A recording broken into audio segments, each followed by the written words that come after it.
Mesdames et messieurs, bonjour et bienvenue à cette édition d'information municipale 2026. Olivier Ekoka se lance dans la course.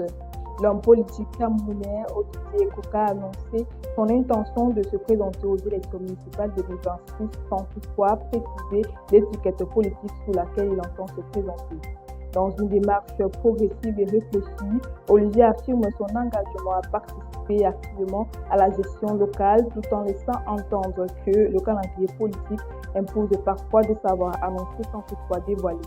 Cette annonce, bien que mesurée, a déjà suscité des commentaires et interrogations dans l'opinion, signe que la séquence politique des municipales de 2026 commence à se dessiner. Marois, une femme retrouvée sans vie. Une découverte macabre a secoué le quartier Bamaré à Marois dans la région de l'extrême nord dans la nuit du samedi à dimanche. Selon les informations, le corps d'une femme a été retrouvé sans vie, un poignard planté en plein cœur et les organes abdominaux en plein air. La police a été alertée après qu'un voisin ait découvert la scène en sortant des chenilles vers 2 heures du matin. La porte de la victime était entrouverte, laissant ainsi présager une issue fatale. Cette affaire intervient dans un contexte de montée de la criminalité dans la région et les enquêteurs s'interrogent sur les circonstances exactes du décès. Certains estiment que la victime aurait pu connaître son agresseur. Une enquête est actuellement ouverte afin d'élucider cette affaire. Côte d'Ivoire, la monnaie électronique est de plus en plus utilisée. La monnaie électronique est en plein boom dans l'Union économique et monétaire de l'Afrique de l'Ouest. Le volume des transactions a été multiplié par 40 entre 2014 et 2024, selon une étude de la BCEAO.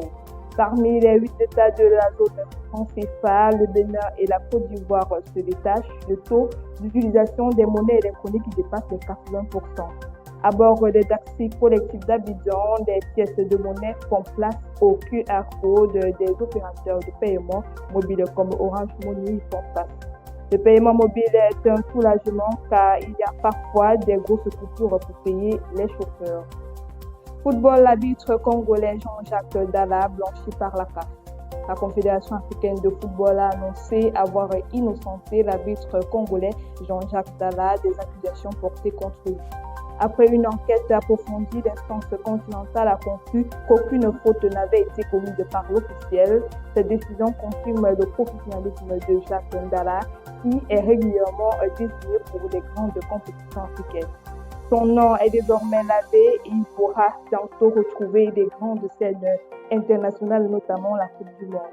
Ce verdict de la CAF marque un tournant dans la carrière de l'arbitre qui doit désormais envisager l'avenir avec sérénité et ambition. Ainsi, notre actualité ce matin. Merci de nous avoir suivis jusqu'au bout.